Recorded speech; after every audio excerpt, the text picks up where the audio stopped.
বিসমিল্লাহির রহমানির রহিম। জাবালে নূর চ্যানেলের পক্ষ থেকে স্বাগতম। আসসালামু আলাইকুম। সম্মানিত দিনদার ভাই বোন বন্ধুরা, আজকে খুবই মারাত্মক একটি আমল নিয়ে হাজির হয়েছি। এই আমলটি করলে শত্রু চিরদিনের জন্য অন্ধ হয়ে যাবে, সে চোখে দেখতে পাবে না। এই আমলটি কখনোই অন্যায় কাজে, অসৎ উদ্দেশ্যে, সামান্য ঝগড়া বিবাদেই সন্দেহমূলক এই আমল করবেন না। যে শত্রুকে ক্ষমা করে দেওয়া যায় তাকে ক্ষমা করে দিবেন। আর যদি সে শত্রুতা করতেই থাকে এবং বারবার ক্ষমা করে দেওয়া সত্ত্বেও, চুপ করে থাকা সত্ত্বেও সে তার অত্যাচারের মাত্রা বৃদ্ধি করতেই থাকে, তাহলে এই আমলটি করবেন, ইনশাল্লাহ শত্রু একেবারে অন্ধ হয়ে যাবে। এই আমলটি কিভাবে করবেন তার নিয়ম বলে দেব, তার আগে একটি কথা বলে নেই। এখনও যারা সাবস্ক্রাইব করেননি আমাদের এই চ্যানেল, এখনই সাবস্ক্রাইব করে নেবেন, সেই সাথে লাইক কমেন্ট শেয়ার করবেন। আর শত্রুকে অন্ধ করার জন্য প্রথমে কোনো মৃত মানুষের, অর্থাৎ যাকে দাফন করা হয়েছে সেই মৃত লাশের কাফনের একটি টুকরো নেবেন সংগ্রহ করে। এই কাফনের যে টুকরোটি সংগ্রহ করে নেবেন, তাতে স্ক্রিনে দেখানো এই আয়াতটি লিখবেন যে কোনো কালারের কালি দিয়ে। লেখার পর নিচে শত্রুর নাম, শত্রুর পিতার নাম লিখবেন।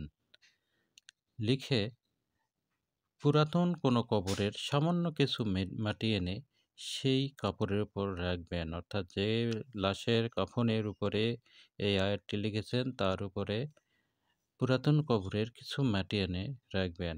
এরপর এটি সুন্দর করে ছোট্ট করে ভাঁজ করে নেবেন মাটি সহ।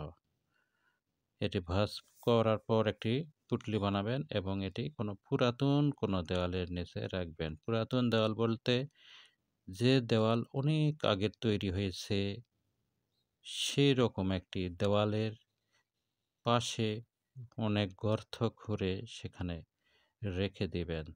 ইনশাল্লাহ এই আয়াতের বরকতে দুশমন একেবারেই অন্ধ হয়ে যাবে।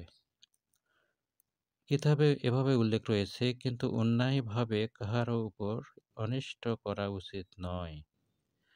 এই আমলটি করার আগে অবশ্যই সাবধানতা অবলম্বন করবেন, কারণ কাউকে অযথা কষ্ট দেওয়া ঠিক নয়।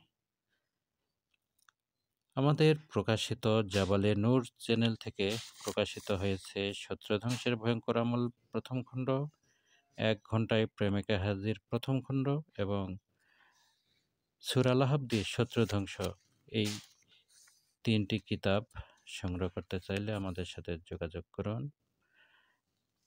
এছাড়া শেষে একটি কথা বলে দেই, এই আমলটি যদি কোনো শত্রুকে মাফ করে দেওয়া যায় তাহলে এই আমলটি করবেন না।